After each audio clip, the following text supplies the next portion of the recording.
Hello everyone. Today we are going to start with respiration. This chapter is divided into two parts, part 1 and part 2. Part 1 will be discussed regarding the types of respiration and part 2 will be discussed regarding the respiration in human beings. So let's start.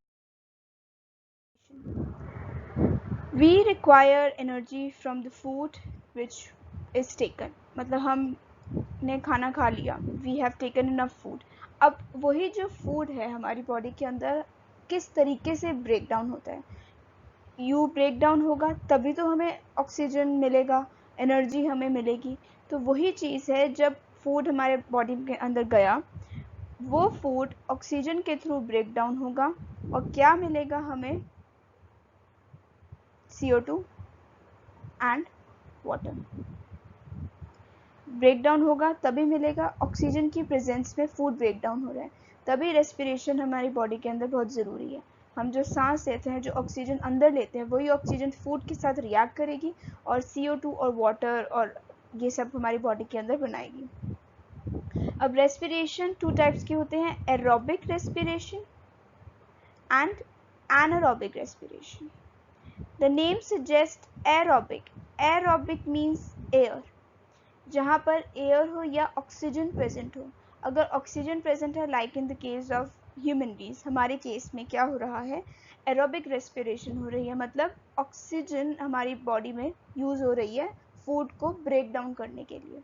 Whereas in the case of some organism, unicellular organisms, उनमें क्या use हो रहा है, anaerobic respiration use हो रही है. Anaerobic मतलब absence of oxygen, जिसमें ऑक्सीजन नहीं यूज हो रहा है. An means you have to remember aerobic. Aerobic means air. तो एरोबिक ऑक्सीजन के प्रेजेंस में रेस्पिरेशन हो रही है, फूड ब्रेक डाउन हो रहा है CO2 और वाटर में. और एनारोबिक रेस्पिरेशन का मतलब क्या हुआ, ऑक्सीजन नहीं यूज हो रही. एनारोबिक, एन लग गया मतलब कोई भी चीज़ एब्सेंट है, उस ऑक्सीजन कोई भी चीज़ एब्सेंट है, तो ऑक्सीजन एब्सेंट है रेस्पिरेशन के टाइम पे in the case of unicellular organisms. तो हम आगे पढ़ते हैं. Aerobic and aerobic. Glucose from the nutrition इस 6 कार्बन मॉलिक्यूल, जो हम C6H12O6, जो ग्लूकोज हम निकल बॉडी के अंदर जो हम यूज करते हैं, दैट इज C6H12O6, ये यूज़ करते हैं. जो हमने पढ़ा भी है, फोटोसिंथेसिस में भी हमने पढ़ा है, जो ग्लूकोज बनता है उसका फॉर्मूला क्या है, C6H12O6, मतलब 6 carbon. That means we have 6 carbon present in our glucose, जो कि ब्रेक डाउन होता है किनमें, 3 कार्बन में. तो the 6 carbon glucose is converted into 3 carbon glucose which is called as pyruvate. आपने देखा ग्लूकोज जो है ये 6 कार्बन है और ये पायरुवेट दैट इज 3 कार्बन में कन्वर्ट हो रहा है. कहाँ पर कन्वर्ट हो रहा है, साइटोप्लाज्म में. सेल है, this is cell, this is animal cell. इसके अंदर क्या है, ये न्यूक्लियस है. और जो एक्स्ट्रा सेलुलर स्पेस है, मतलब जो ये पार्ट है, ये पार्ट जो न्यूक्लियस के बाहर वाला पार्ट है, that is called as cytoplasm. तो साइटोप्लाज्म में क्या हो रहा है, glucose is getting converted into pyruvate, मतलब 3 कार्बन में कन्वर्ट हो रहा है.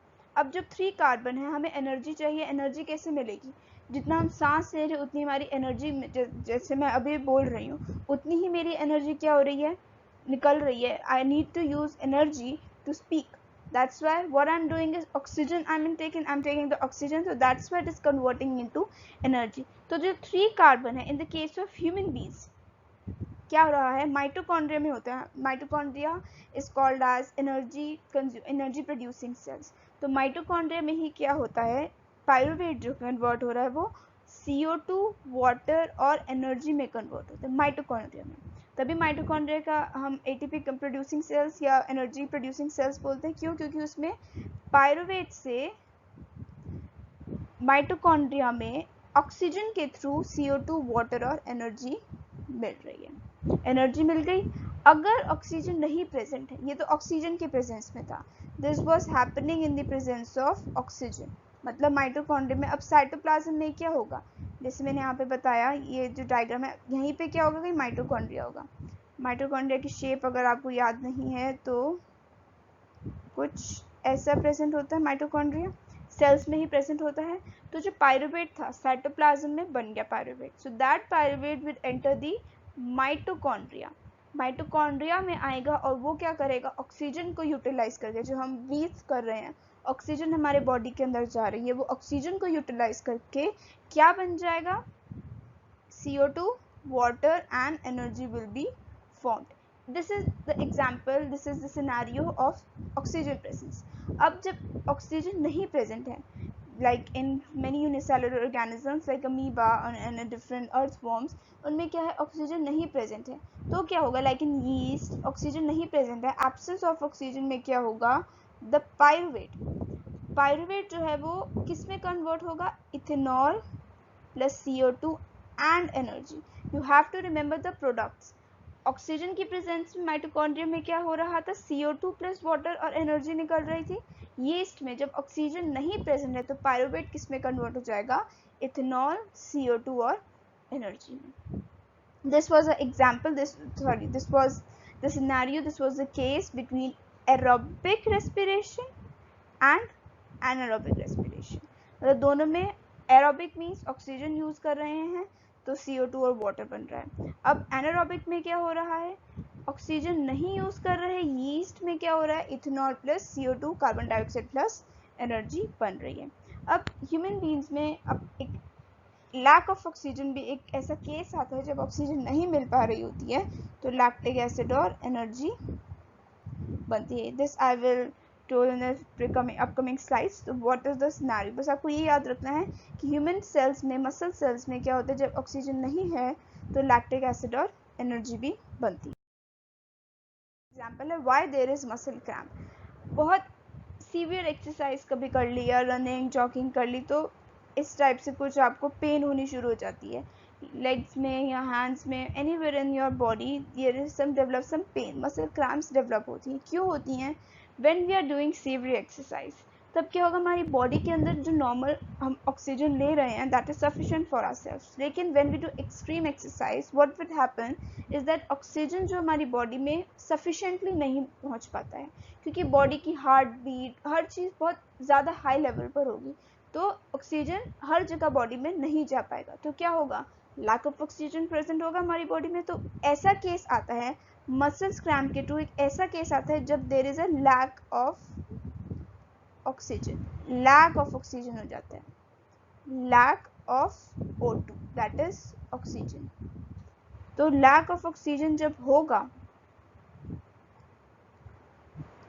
तो ऑक्सीजन की कमी हो गई मसल्स में, तो क्या बनेगा, लैक्टिक एसिड बनेगा।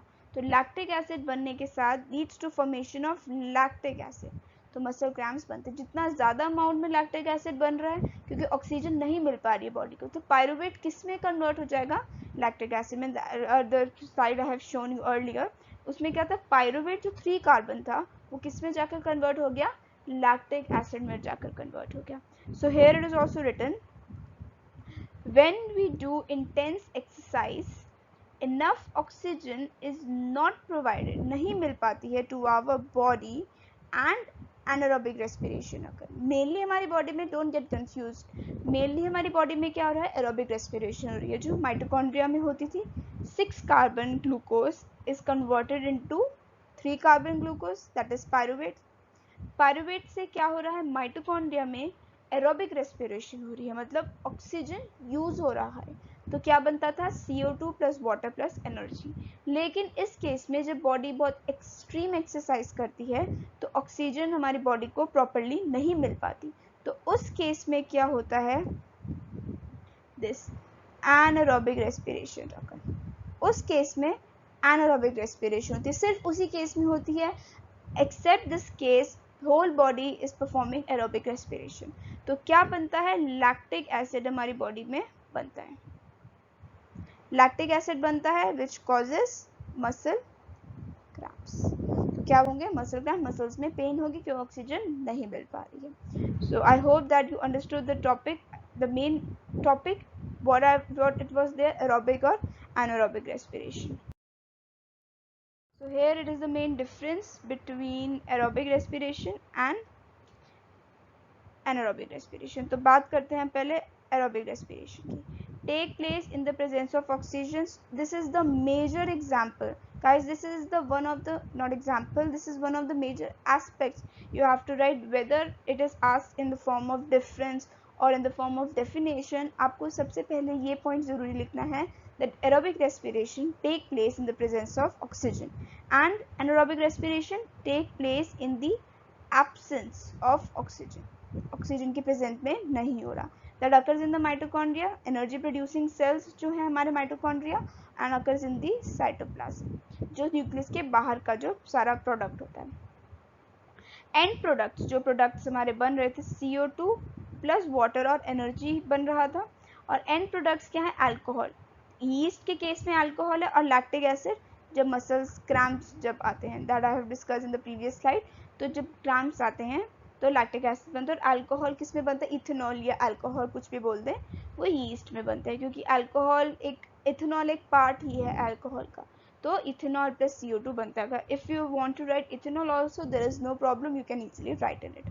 मोर amount of energy is released, ज़्यादा अमाउंट में एनर्जी निकलती है, और इसमें less amount of energy is release, तो कम निकलती है. So this was all about the part 1 where the major difference between aerobic and anaerobic respiration was present. बहुत इंपॉर्टेंट टॉपिक है, थोड़ा सा कंफ्यूजिंग टॉपिक भी है, तो एक और बार अगर आप रिवाइज करेंगे you will get the idea what is the aerobic and anaerobic respiration. So part 2 we will be discussing about respiration in human beings. So this was all about part 1, and subscribe the channel and do share with your friends, and if in any query you can ask. Thank you.